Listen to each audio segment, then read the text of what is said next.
Never before in our world have there been so many young people living on this one planet. Never. So we're sitting in the middle of a piece of history, and as the United Nations, as USAID, as organizations around the world put their heads together and help solve global issues, confront global problems, and help bring global issues to the forefront, youth have to be, will be, and should be part of that equation. Which is why it's a thrill to introduce to you today, have here at the table Monique Coleman, Nicole Goldin, and Ashok Regmi, who are here with us today. I think that people look at the United Nations the way that you look at the police, like something happens and I'm going to come in and I'm going to protect and serve. But the reality is that in order for the United Nations to work best, there has to be a relationship. And they are very much looking for the programs and looking for the ways to impact the community. But I think that the community also has to be looking to the United Nations and offering. Even this tour, for example, wasn't an initiative of the United Nations. This was a joint partnership between my foundation and the United Nations.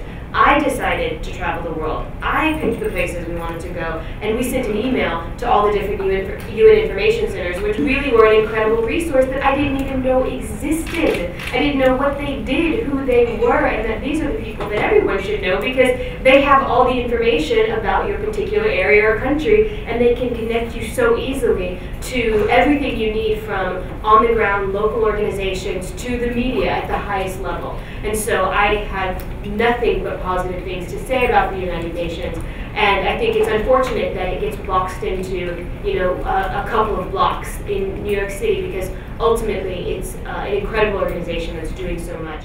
Young people feel that their activities and the things that they're putting in place are not legitimized, and therefore they're not able to reap the benefits of being a legitimate organization and or the resources.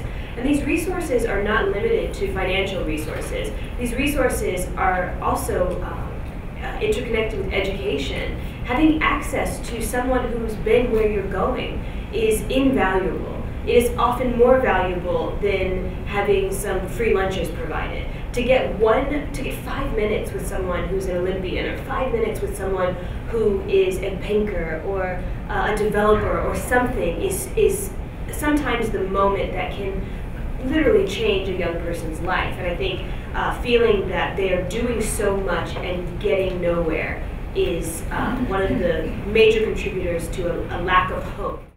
Second thing is, question about how are young people using, how can we engage more young people using technology. Interesting enough, actually, they are already using technology in so many different ways that it's sometimes one could have never imagined, from voicing their opinions to raising money online to mobilizing other young people, to galvanizing people around causes.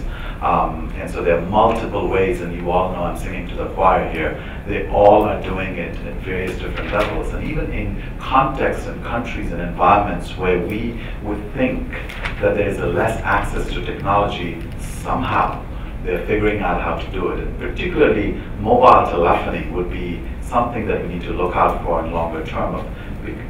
That's where the developing country, the mobile telephony has penetrated in a way that nobody would have imagined 10 years back. So looking at the usage of mobile telephony, so as we all are thinking about achieving and making change in the communities, taking that one extra step and saying, how could mobile telephony be used in order to make the process of making this change more effective, efficient? A lot of things would be, we have toyed with the idea of looking at data management through mobile telephony. People have done around surveying, election monitoring. So there are multiple ways of how technology is being utilized.